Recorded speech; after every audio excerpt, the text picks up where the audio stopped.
Nintendo is fighting back, and they're not holding back any punches. Nintendo has just won a $15 million lawsuit against a Chinese clone, and now they're going after Palworld developers for patent infringement. Is this the end of Pokémon-like games?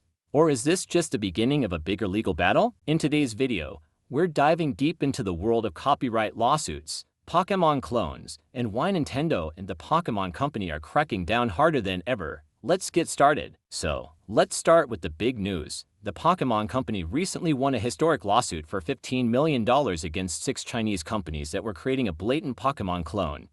This case has been in the works for a while, but now they've set a precedent that could change the gaming industry forever. But what's this lawsuit all about, and why is it so important? For context, these Chinese companies created a game called Pocket Monster Issue, which was practically a direct copy of Pokémon. The game featured creatures and gameplay mechanics that mirrored Pokémon so closely that it was almost impossible to tell the difference unless you really looked closely.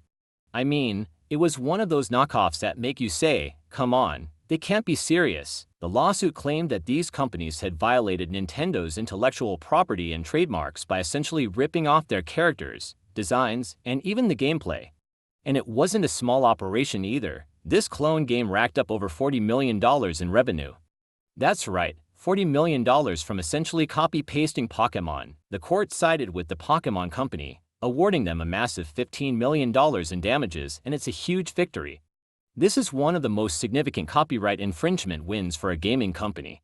It sends a strong message that companies can't just copy a giant like Nintendo and think they can get away with it. Now, while the Pokémon Company is celebrating that big win, they're already gearing up for the next fight. They've officially filed a patent infringement lawsuit against Pocket Pair Inc., the developers of Palworld. For those who don't know, Palworld is a game that has been heavily compared to Pokémon but with a darker, more survival-focused twist. At first glance, Palworld looks like a blend of Pokémon and Minecraft. You can capture creatures, have them fight, and even use them for labor-like building and crafting, but here's where things get tricky. According to Nintendo and the Pokémon Company, many of the pals in Palworld bear a striking resemblance to Pokémon.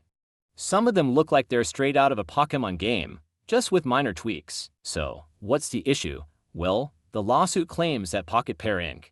is infringing on patents related to Pokemon's character designs and gameplay mechanics. This lawsuit could potentially halt Palworld's release or force the developers to completely redesign the creatures in their game.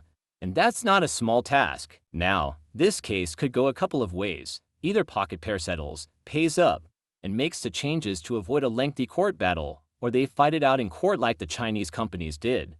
But given how quickly Nintendo and the Pokémon Company moved on this after winning their previous case, it seems like they're not in the mood to negotiate. Now, you might be wondering, why is the Pokémon Company suddenly ramping up these lawsuits? Well, it's no secret that Pokémon is one of the most valuable franchises in the world, generating billions in revenue through games, merchandise, movies, and more. And with that kind of money on the line, they can't afford to have clone games eating into their market share. This is really about protecting their intellectual property.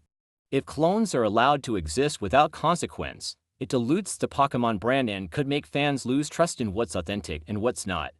Plus, the existence of clone games, especially ones that make millions like Pocket Monster Reissue, could encourage more companies to try and cash in on Pokemon's success without putting in the effort to create something original. This recent wave of lawsuits also raises a bigger question for the gaming industry. Where is the line between inspiration and infringement? A lot of games take elements from others, but when do those inspirations turn into straight-up copying? The Pokémon Company's win sets a legal precedent that could scare off smaller developers from taking too much inspiration from big franchises. We might see fewer clones pop up in the future because developers won't want to risk being sued by a giant like Nintendo. At the same time, it could push companies to innovate more, which is ultimately good for us as gamers. However, there's also a downside to this. Smaller studios might become hesitant to even remotely resemble bigger franchises, which could stifle creativity. The legal gray area of what constitutes dissimilar could lead to an overcautious approach from indie developers. It's a fine line to walk, but part of the reason these Pokémon-like and clone games have become so popular is because of how stagnated the Pokémon games have become. Let's hope that these lawsuits aren't the only thing Nintendo is doing and try to innovate their games like some of these Pokémon-like games have. To sum it all up, the Pokémon Company isn't messing around anymore. They've won a massive lawsuit against a Chinese clone, and now they're coming for Pocket Pair's Palworld. Whether this means the end of clone games or a new era of stricter gaming regulations remains to be seen, but one thing is clear. Nintendo is ready to defend its territory. What do you think? Are these lawsuits justified? Should smaller developers be worried about getting sued for making games inspired by big franchises? Let me know in the comments below, and don't forget to like and subscribe for more gaming news. With Nintendo flexing its legal muscles, it's going to be interesting to see what happens next in the world of gaming. Stay tuned because things seem to be heating up,